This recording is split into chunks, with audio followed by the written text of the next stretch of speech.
through 8 here, I would say probably one of the best things we're doing is from an energy and execution standpoint. Such a night and day difference from a year ago. We're just so much farther ahead from an install standpoint, from a fundamental technique standpoint with these guys, but we're going to make mistakes, but we're making them fast, and that's all that matters to me. So, no, very, very pleased with where we've been through the first 8. From this position group, you lose some names on this side, but of course you're looking for that production out of those guys to step into those roles. Is it specifically guys you're looking to replace that, or specifically just in the rotation you're throwing in that D-line? That's a good question. I think production can come from anywhere in our defense, and I think historically at previous schools before that's happened. So I don't think it's replacing guys as much as you're just replacing positions and creating depth, which this is as deep as we've been on the D-line and I've probably been in my 24-year career. We're 6 to 8 deep at D-end, at D-tackle, that you put them in the game and I'm sleeping just fine. Right. So the competition is tough, and they know that. They're expected, but this is year 2 in our system, year 2 in our culture here. So they're embracing it, and I'm really, really excited about this group.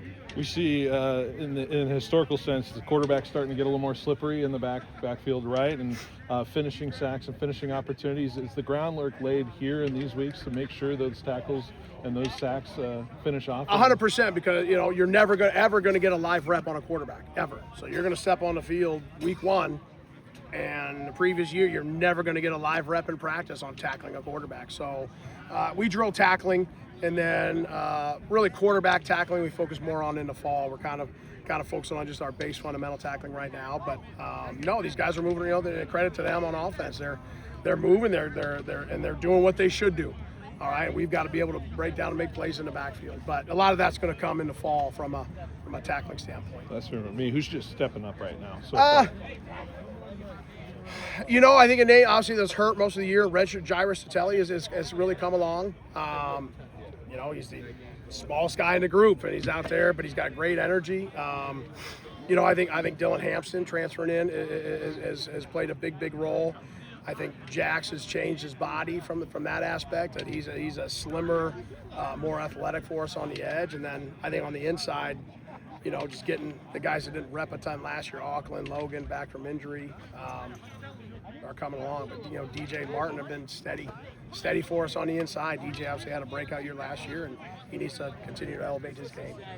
What are you seeing from Auckland now that you got him out there? Yeah, it just health has been his biggest deal since I took the job over a year ago. But he is a surprisingly effective pass rusher because he's a big, strong kid that's been really good in the run game. But he's going to help us in the pass game. And if you have an interior presence in the pass rush game, that's when I think we can take the next step.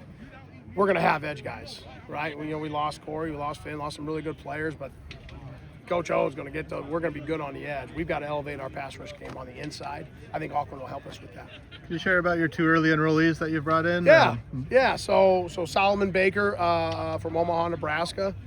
We recruit a lot of defensive ends to play inside. He was a high school defensive end that enrolled in January. He's put on 26 pounds. And he's 282 pounds already. So he's going to continue to elevate his game.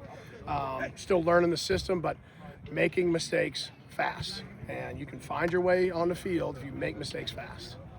Coach, how different do you approach this spring as opposed to last year?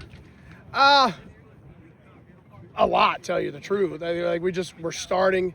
You start over and reinstall it every year, right? You reinstall it in the winter, and then you reinstall it again here in the spring from the fundamental base. But we're just able to go so much farther in depth from a schematic standpoint and even from a technical standpoint to where we've got to master the pre-snap keys. Like what's going on before the ball is snapped is just as important, if not more important, than what happens between the whistles. So I think we're taking a big step there from a mental standpoint pre-snap and continue to play physically.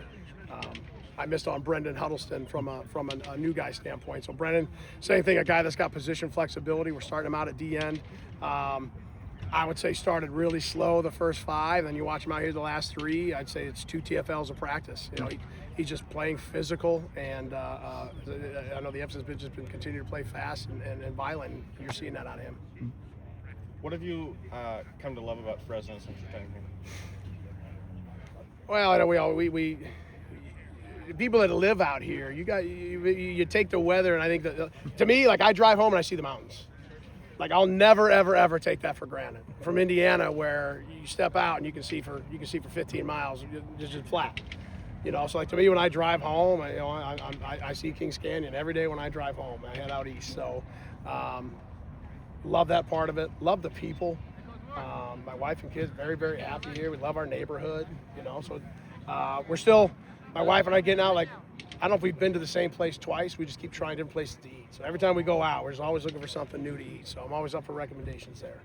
Can you share your experience from the coaching summit this past weekend, and maybe just your reverence a little bit to the high school coaches and what they talk about? Yeah, I mean, so Coach Entz and Coach Baxter talked about this, you know, a few months ago. We're hoping for 150, hoping maybe 2, and to get, I think it was 4, maybe a little over 400 coaches here. I mean, what a testament to not just Fresno State football, but football in the Central Valley, football in the state of California.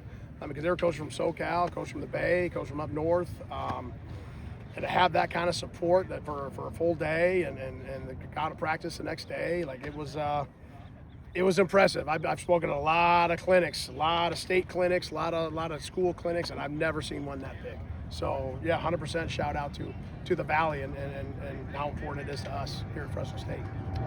Any highlights from today in full pads?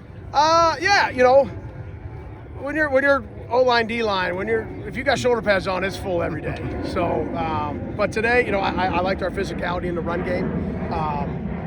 I think we're continuing to play there. You know, our offense does some unique stuff. They challenge our defensive ends, some of the quarterback run game stuff today. But I thought we finished plays. I think we're straining. You know what I'm saying, to get to our responsibility, and that's a big part of the battle.